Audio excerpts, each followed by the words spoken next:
আপনারা কি জানেন শিব কার ভক্ত, শিব কার ধ্যান করেন, কার উপাসনা করেন, সব সময় কাকে স্মরণ করেন?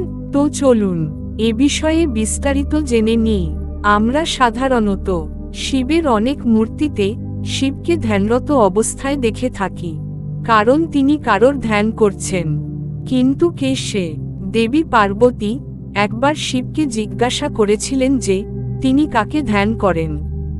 শিব উত্তরে বলেছিলেন যে তিনি ভগবান বিষ্ণুর ধ্যান করেন, আর ভগবান বিষ্ণু ছাড়া তিনি আর কার ধ্যানই বা করবেন।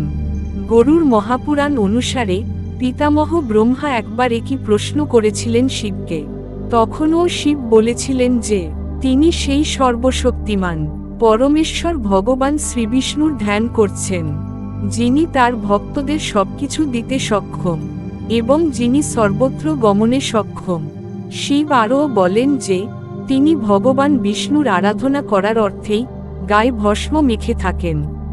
পদ্মমহাপুরাণ অনুসারে শিব একবার পার্বতীকে বলেছিলেন যে যেভাবে তৃষ্ণার্ত জলকে স্মরণ করে, ঠিক তেমনি শিব ভগবান বিষ্ণুকে স্মরণ করেন।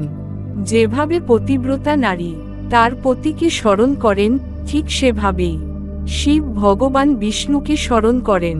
তাছাড়া বিভিন্ন শাস্ত্রে দেওয়া আছে যে শিবের উৎপত্তি ভগবান বিষ্ণুর ক্রোধ থেকে হয়েছে, আর শিবের সমান কোনো দ্বিতীয় বিষ্ণুভক্ত নেই। শিবই ভগবান বিষ্ণুর সর্বশ্রেষ্ঠ ভক্ত।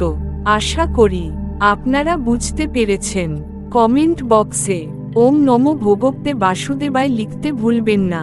পরবর্তীতে শাস্ত্র রেফারেন্স সহকারে বিভিন্ন বিষয়ে আলোচনা করা হবে, তাই আপনারা চ্যানেলটিকে সাবস্ক্রাইব করে রাখুন।